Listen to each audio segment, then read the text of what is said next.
Hello, business owners and entrepreneurs. My name's Aaron March, and in this video, we're going to answer the question, what is a company? A company is a special legal environment set up specifically for running businesses.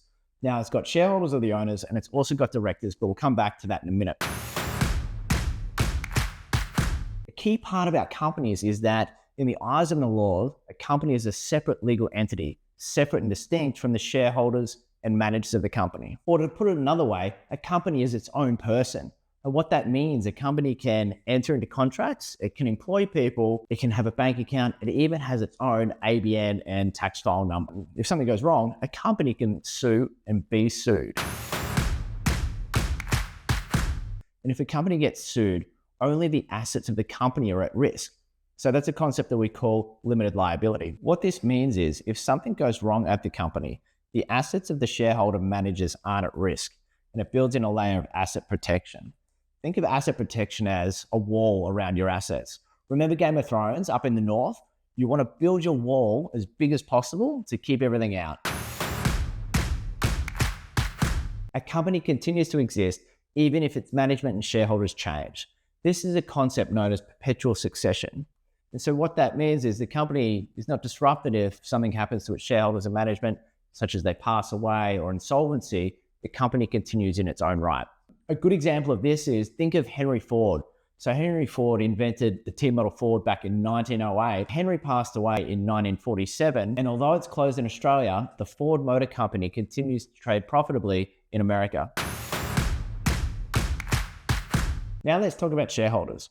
Shareholders are the owners of the company, and they own the company through their shares. And the number of shares are normally proportional to their percentage ownership in the company. Shareholders generally have the right to vote, they have the right to dividends, and they also have the right to capital. Just go back on the right to vote. It's important because if you can control the vote in the company, you effectively control the company. Now I'm going to show you two common share transactions that happen. The first one, what we call a share sale. So what happens in a share sale is when one shareholder has shares already. So for example, this shareholder has 100 shares and they sell those shares to another shareholder. So the original shareholder gives up their shares and then the incoming shareholder pays money to the existing shareholder. So it's a transaction between the two shareholders. So their shares go down to 50 and the incoming shareholder gets 50 shares. So now the company's owned 50-50. The next transaction is called a capital raise, and that's slightly different because it's a transaction between the incoming shareholder and the company itself. So what happens is the incoming shareholder will pay money into the company, and that money will be to fund the future growth and operations of the business. In exchange for that, the company will issue the new shareholder shares. Let's say, for example, this shareholder got 50 shares for the funds that they put in. This company is now owned a third. Let's switch gears and have a look at the big end of town. I'm thinking Telstra and Qantas and BHP and companies like that. How they operate, it's a series of delegating authority. So the shareholders will appoint the directors appoint the CEO will create a business plan. He will then appoint the C-suite and executive to help execute the plan with the employees, with the ultimate goal of generating a return for the shareholders. Now, I know what you're thinking, that's fine for the big end of town, but in private business world, that's not really how it works. It's blurred lines. Like, you're probably thinking that I'm a shareholder, I'm the director and the CEO. So that's 100% right. In private business world, you can find yourself playing all of these roles. These blurred lines exist at some of the biggest companies in the world. Think of Facebook and Mark Zuckerberg. He's the founder, shareholder, director, and CEO. And this also happens with Elon Musk at Tesla and SpaceX, where he holds all of these positions. In my view, the role of director has got two key parts. The first part is the functional part, which is to ensure that the right person is the CEO of the business. The directors should select the CEO, organize their compensation arrangements, evaluate the performance, and if appropriate, retain them, and if not, move them on. And in doing so, they will ensure that the CEO and management are working for the best interest of the shareholders. The second part of their role are their legal responsibilities, which are called director's duty. And there are many director's duties, which include a duty of care and diligence, a duty to act for a fit and proper purpose, and a duty to avoid conflict of interest. Now, there's something really important that I need to point out is that, remember right at the start of the beginning of the video where I was talking about separate legal entities and asset protection? It's important to understand that if you breach your director's duties and you're a director, you can get personally sued. Think of breaching your director's duties like the White Walkers in Game of Thrones. No matter what you do, they're coming over the wall to get you.